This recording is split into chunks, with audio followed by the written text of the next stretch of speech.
Welcome to Batek Stories, seen and heard by EYLM Batek Foundation. Today we are bringing forward the struggles, work, journey, and message from Mr. Kapil Kumar, founder of Parivartan, The Change. So please introduce yourself and what do you do?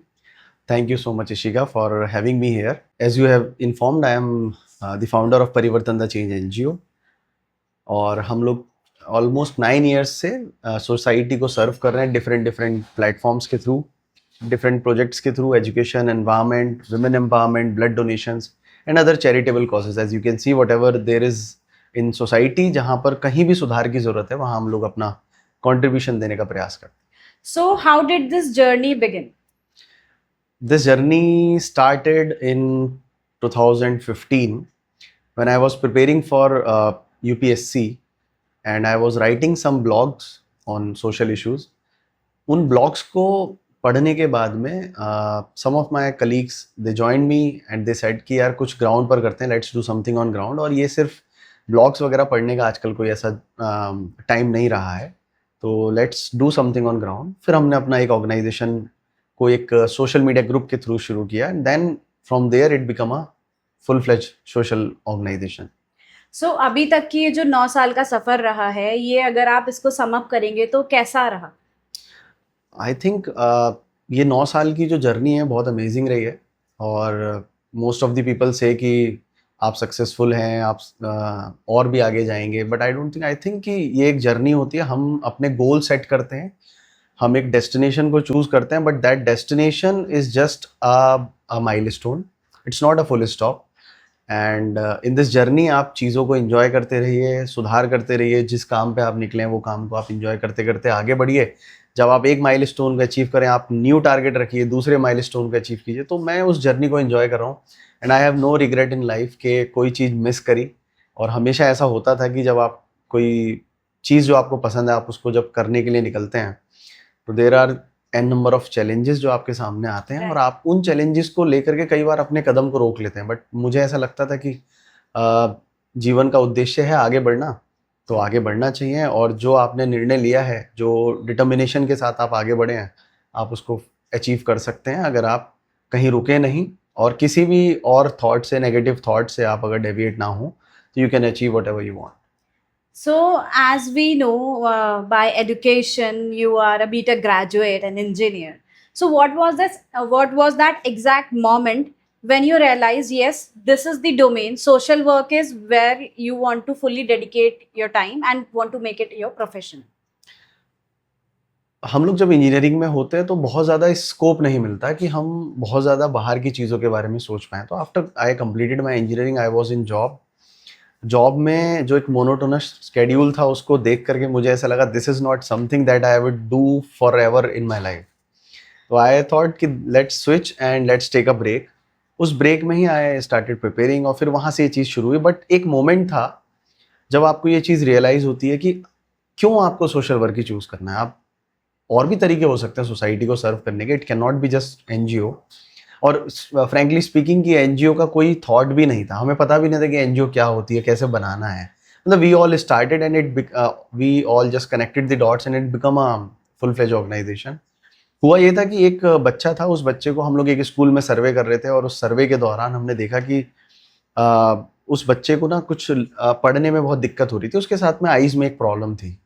तो वहाँ की जो teacher थी उन्होंने मुझे एक तरीके से चैलेंज किया कि ये बैग उठा करके कोई भी सोशल वर्कर तो बन ही जाता है. एंड ट्रस्ट में मेरे पास ना एनजीओ थी ना कोई रजिस्ट्रेशन था. I was just going to study about the government schools और उनकी कंडीशन क्या है.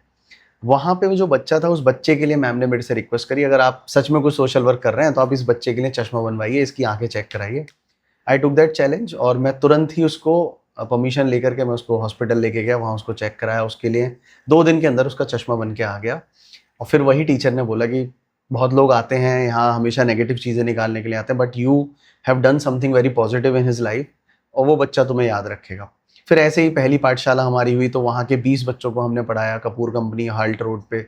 वहाँ के 20 बच्चों में से 18 बच्चे हमने गवर्नमेंट स्कूल में एनरोल किया और उनकी फैमिलीज़ ने हमें जो रिस्पॉन्स दिया, वो फीलिंग्स, वो इमोशंस, वो सेटिस्फेक्शन उस जॉब से वो कभी दिल से नहीं उतर सकती. और मुझे लगता है वही वो इनिशियल फेजेस थे जिसकी वजह से ये रियलाइज़ हुआ कि शायद this is the right way, this is the right path. और Got फिर वो that. जर्नी बन गई।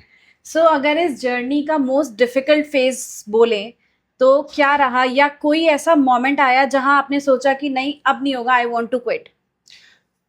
आई थिंक हर एक एंटरप्रेन्योर के लिए, हम सोशल एंटरप्रेन्योर हैं, कोई स्टार्टअप करता है, you are also an entrepreneur.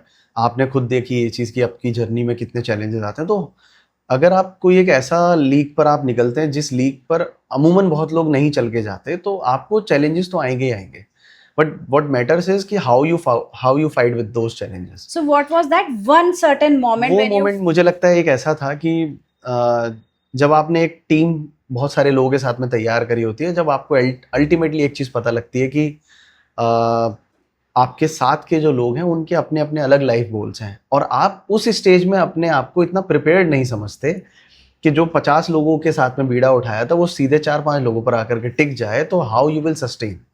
तो वो जो एक फेज होता है ना, वो बड़ा अर्ली फेज होता है किसी भी एंटरप्रेन्योर के लिए, किसी भी स्टार्टअप वाले बंदे के लिए। तो वो जो फेज था वो बहुत चैलेंजिंग था, बट लकीली, क्योंकि मुझे पता थी, मुझे एक डिटर्मिनेशन था कि हाँ छोड़ना नहीं है, आगे बढ़ना है। नो मैटर चीज़ें थोड़ी स्लो चलेंगी, but there is a concept कि अगर आप थोड़ा थोड़ा भी चल रहे हैं, 0.1% is very much if you see in number of years. तो something is better than nothing वाला कॉन्सेप्ट था। तो मुझे लगा कि कुछ ना कुछ करते रहना चाहिए और आगे बढ़ते रहना चाहिए। And even personally also, as I have seen you and your journey till now, जब से भी मैं जुड़ी हूँ परिवर्तन से, I can see and I can let everyone know that you are absolutely an youth icon and inspiration for so many of us. जो हम सब नए लोग शुरू कर रहे हैं या नई जर्नीज पे चल रहे हैं, तो you are an inspiration for many of us.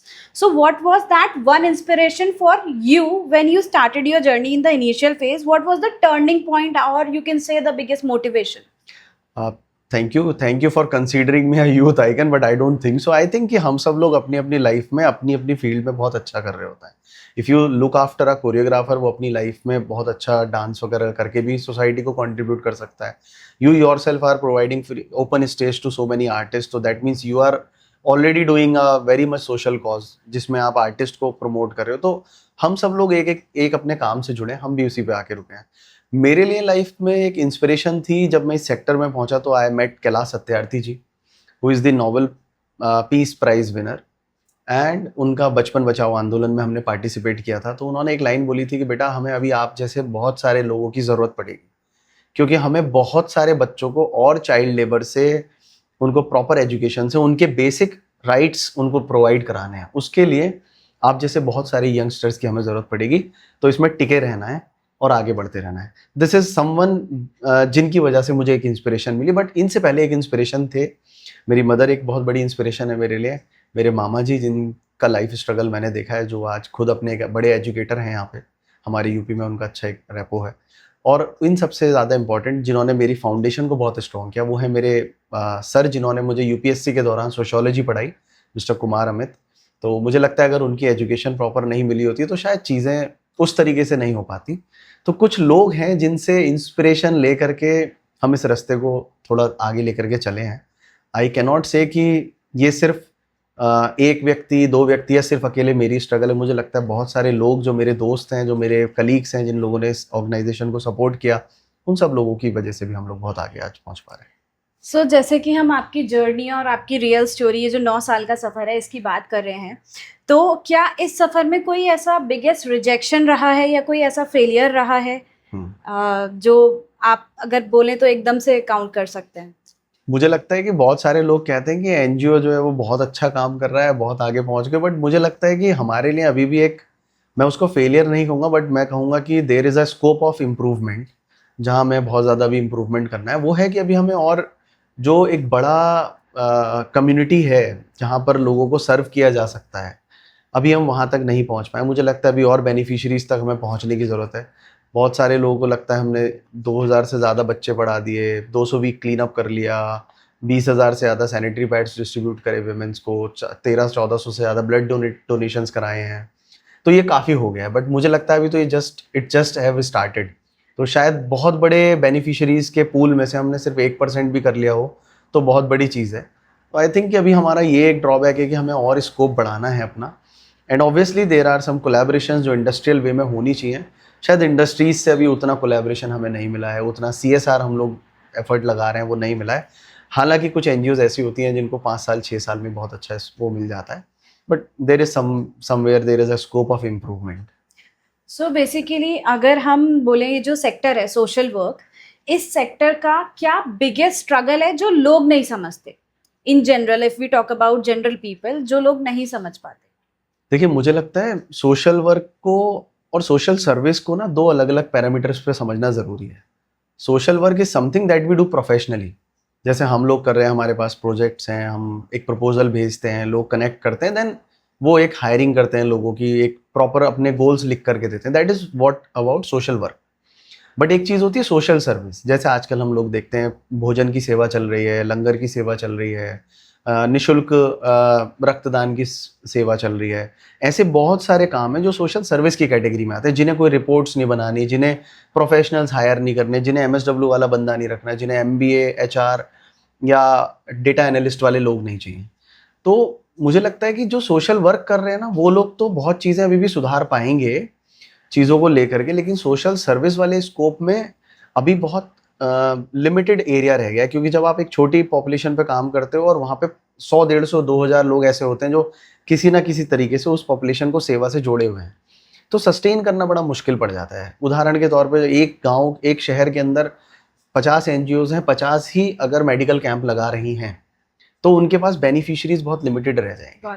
200 beneficiaries हैं, 50 NGOs हैं, हर NGO अगर मेडिकल कैंप लगाएगी तो लिमिटेड बेनिफिशियरीज रह जाएंगे। तो अपने आप को NGOs को सोशल सर्विस वाली कैटेगरी से उठा करके सोशल वर्क में जाना चाहिए, ताकि सोशल वर्क एक बहुत बड़ा सेक्टर है। बहुत बड़ा सेक्टर इसलिए कह रहा हूँ क्योंकि गवर्नमेंट इस चीज़ को रिकॉग्नाइज करती है। हमारी गवर्नमेंट कहती है कि आप सोशल सर्विसेज में आइए, आप MSW कीजिए, उसके बाद में आप गवर्नमेंट के कई प्रोजेक्ट्स रन कर सकते हैं, प्राइवेट इंडस्ट्रीज के बहुत सारे प्रोजेक्ट्स आप रन कर सकते हैं, आप एक अच्छा कैरियर अपॉर्चुनिटीज में डेवलप कर सकते हैं। डेफिनेटली, जो कि लोग इस चीज़ से अभी बचे हुए हैं। तो there is a need of awareness, definitely. Got that. So if we talk about this work, what is that one thing जो आप सबसे ज्यादा enjoy करते हैं इस काम में? बहुत सारी चीज़, ये हम बंद के नहीं रह सकते। सोशल वर्क वाले लोगों के लिए ये चीज़ बड़ी डिफिकल्ट है। हाँ. जैसे मैं आपसे पूछूं कि बैठक फाउंडेशन में क्या चीज़ पसंद है, तो यू विल से मुझे गिटार वाली परफॉर्मेंसेस भी पसंद है, मुझे फ्लूट वाली पसंद है, मुझे ओपन स्टेज पे शायरी वाली पसंद है। तो फॉर अस ऑल्सो, मतलब मुझे लगता है बच्चों के साथ में जब जाते हैं तो वहाँ की लाइफ बड़ा मज़ा आता है, बच्चों के प्रॉब्लम्स को समझना, उनको सॉल्यूशंस देना और उनके साथ में घुल मिल करके काम करना। सिमिलरली जब रामगंगा क्लीन अप पे जाते हैं तो हम समझते हैं 2 घंटे हमारे लिए पिकनिक हो गई कि चलो नदी के किनारे बैठे हैं, वहाँ की लाइफ स्टाइल इंजॉय करना, क्या हो रहा है घाट पर वो देखना। गाँव में जाते हैं तो गाँव से जुड़ने का एक अवसर मिलता है कि आप गाँव से कनेक्ट कर सकते हैं। तो ये एक बड़ी बहुत एक ना ऐसी फील्ड है, बड़ी ओपन फील्ड है। आप यहाँ पे सीखने के लिए आपको बांधा नहीं जा सकता, आप बड़ा ओपन है, बहुत ओपन है, आप बहुत चीजें सीख सकते हैं। दायरा नहीं है, कोई लिमिट नहीं है, there is no limit, there is no boundation, there is no particularly एक चीज को कह करके ये नहीं कह सकते कि आप इसी चीज पर काम करेंगे। आप there are n number of opportunities जहाँ आप एक्सप्लोर कर सकते हो और आप काम कर सकते हो। Got that. So जैसा आपने बताया कि सोशल सर्विस में इवन वी हैव MSW और MBA, ऑलराइट। सो अगर हम क्वालिटीज, जैसे हर किसी प्रोफेशन के लिए ना कुछ क्वालिटीज और स्किल्स होती है, तो अगर हम सोशल वर्क की बात करें तो व्हाट आर द क्वालिटीज और skill you think are there, is there something like that? अगर इंडिविजुअली बात करें, आपके, मेरे या हम लोगों के अंदर, तो एक बहुत चीज़ है, बहुत ज़रूरी है, जो किसी भी सोशल वर्कर के अंदर होनी चाहिए, दैट इज़ कंपैशन। एक करुणा वाली बात ज़रूर होनी चाहिए। अगर आप कंपैशनेट नहीं है ना किसी भी चीज़ के लिए, तो आप चीज़ों को सिर्फ ऊपरी मन से करेंगे पूरा। मुझे लगता है जैसे हमारी ऑर्गेनाइजेशन ने वैल्यूज़ रखी है, ट्रस्ट, कंपैशन एंड कमिटमेंट, लोगों के प्रति भरोसा, समाज को हमारे पर भरोसा, कंपैशन, करुणा होनी चाहिए, और कमिटमेंट किसी भी चीज़ को पूरा करने के लिए कमिटमेंट जो चाहिए वो। मुझे लगता है कंपैशन बहुत इंपॉर्टेंट है हर उस व्यक्ति के लिए जो सोशल वर्क की फील्ड में आगे जाना चाहता है। रही बात स्किल्स की, ये है वैल्यूज़।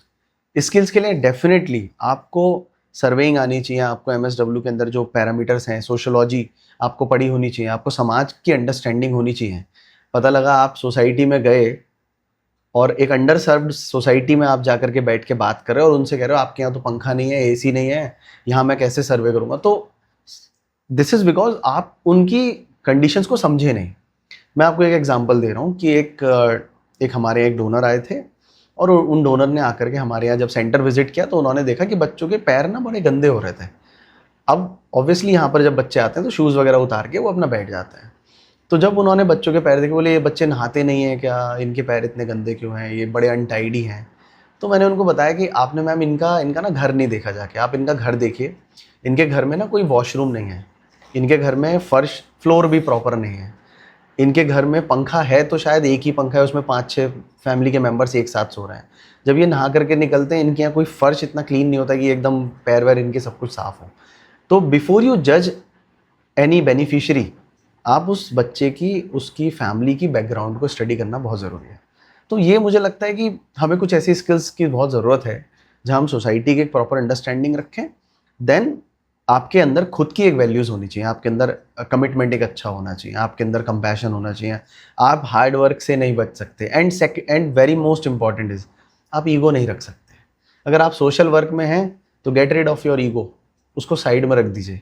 आपको लोगों से फंड लेना पड़ेगा, आपको लोगों से पैसा मांगना पड़ेगा, लोग आपको बोलेंगे चंदा लेने आ गए, ये कर रहे हो आप, वो कर रहे हो, 50 चीज़ें, there are n number of things. But आपको समझ में आना चाहिए कि आप ये सब काम जो कर रहे हो वो समाज के एक बड़े तबके को ऊपर उठाने के लिए कर रहे हो।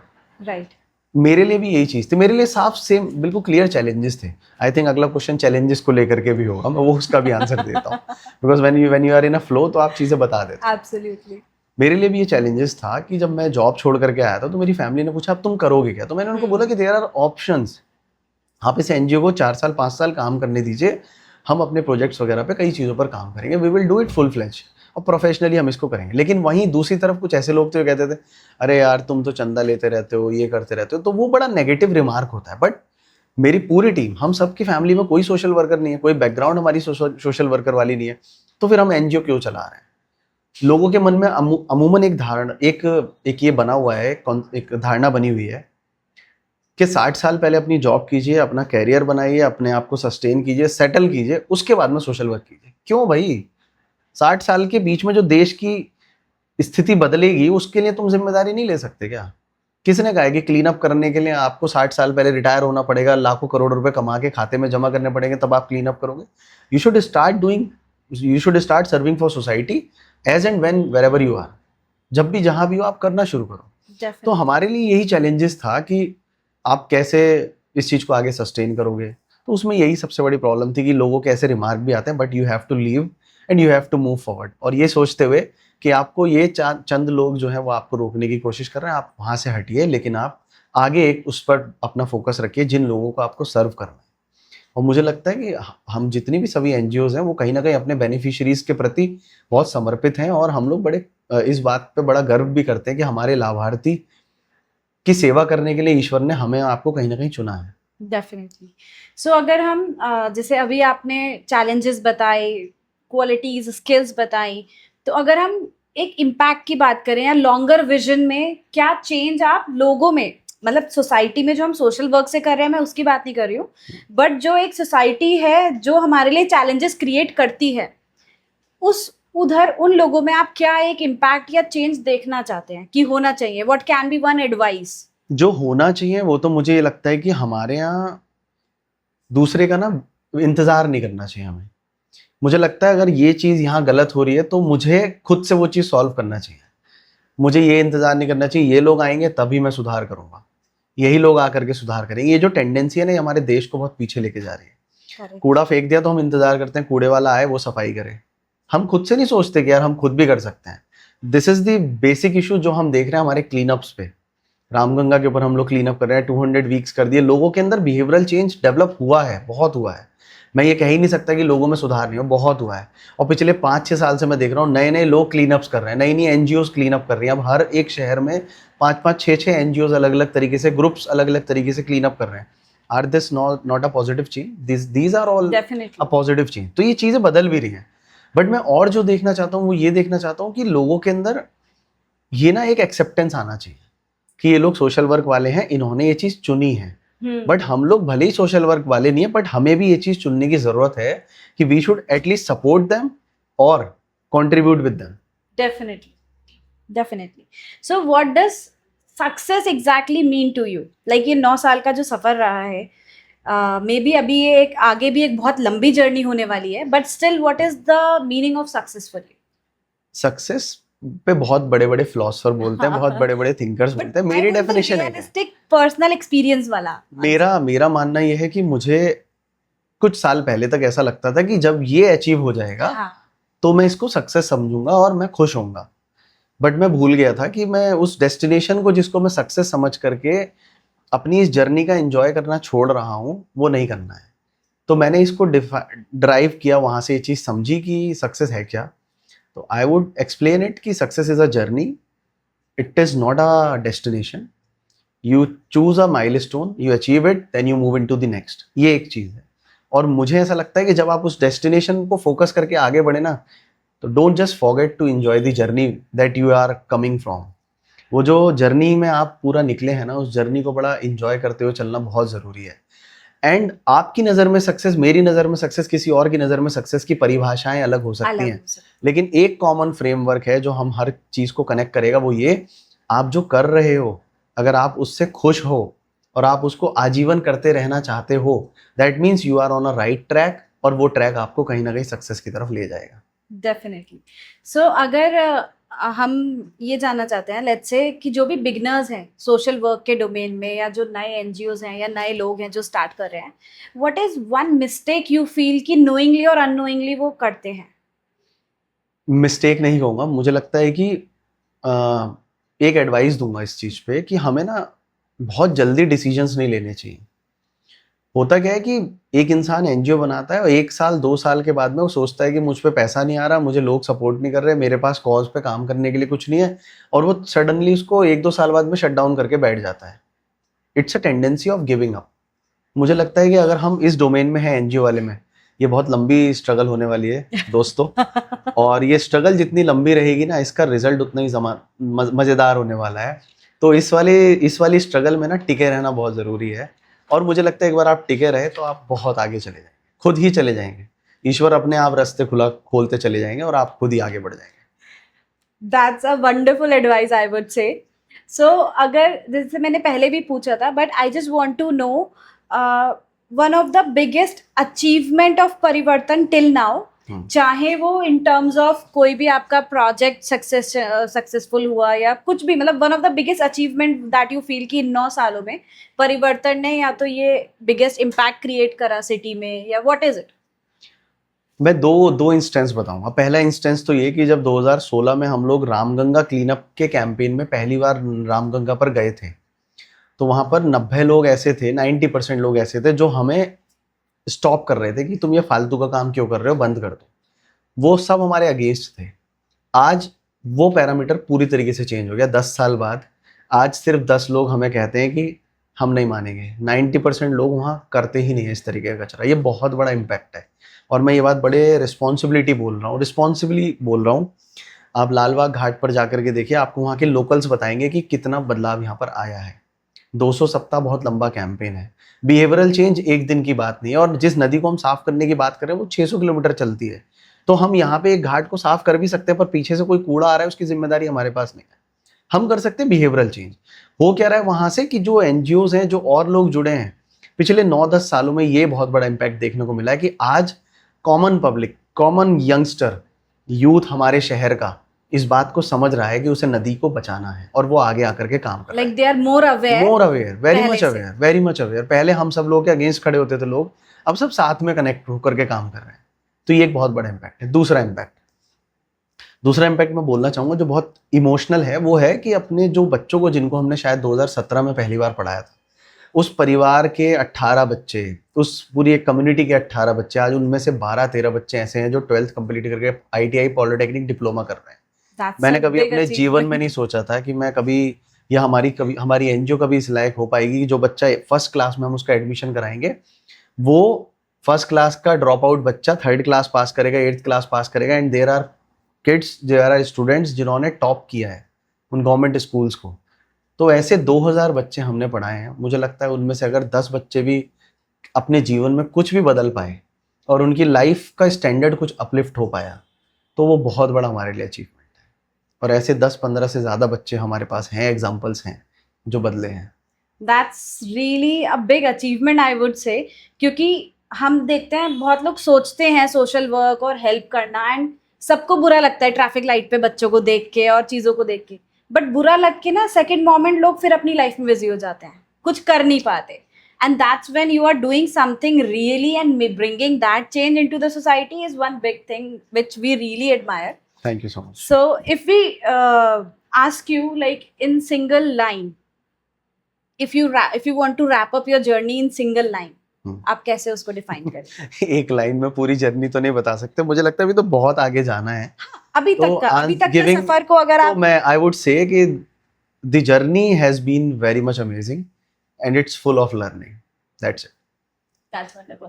सो अगर हम सोशल सेक्टर में गवर्नमेंट सपोर्ट की बात करते हैं, so what do you want to say about it? Is it बहुत रियली options हैं. Impactful and is it really worth it, और इज इट समथिंग कि मतलब बेसिकली ये और भी लोगों तक एक मैसेज जाएगा कि do they have any support from there, और how it works? Although Parivartan को कोई गवर्नमेंट से सपोर्ट नहीं है. परिवर्तन इज सेल्फ फंडेड और अपने फंडिंग अपने रिसोर्सेज हैं हमारे. लेकिन एनजीओज को गवर्नमेंट फंडिंग मिलती है. NGOs can apply for government funding. NITI Aayog के पोर्टल पे n number of portals are there. आप वहाँ पर प्रोजेक्ट के लिए अप्लाई कर सकते हो. बट ऑब्वियसली आपको बहुत सारे बेस्ट प्लेयर्स से कॉम्पीट करना पड़ता है. यही रीज़न है कि गवर्नमेंट फंडिंग में स्कोप कम है, क्योंकि वहाँ पर ऑलरेडी 50 प्लेयर्स साथ में खड़े होते हैं और जो आपसे बड़े बड़े महारथी होते हैं. तो लेकिन मुझे लगता है कि स्कोप बहुत है. आप ढूंढेंगे, आप काम करेंगे, और आप अगर सही इंटेंशन के साथ आप काम करें तो government is ready to support you. In fact administration is ready to support you in n number of ways. That's wonderful. Let's do a quick rapid fire. Awareness or action? Action. Empathy or resources? Empathy. One ignored social issue? Child labour. Change in one word? Impact. Fieldwork or planning? Obviously field work. Community or policy? Community. One small change everyone can make. Just be a responsible citizen of this nation. Volunteering in one word? Devoted souls. Impact or recognition? Impact. And one message for the society? For society, I would say just do whatever you want to do with full devotion and pure intentions. All right. Thank you so much for being here with us and giving us your time. Thank you so much, Ishika, for inviting me to your podcast, Baitak Stories Seen and Heard, and I would congratulate you for this new initiatives that you have taken. Obviously, you guys are doing very much amazing in your fields by providing platforms to artists and independent artists also. So I would congratulate you and thank you so much. Thank you so much, Kapil sir, for sharing your story with us today. So if you also know someone whose story deserves to be seen and heard, connect with us in Baitak Stories or contact Eva LM Baitak Foundation. Thank you.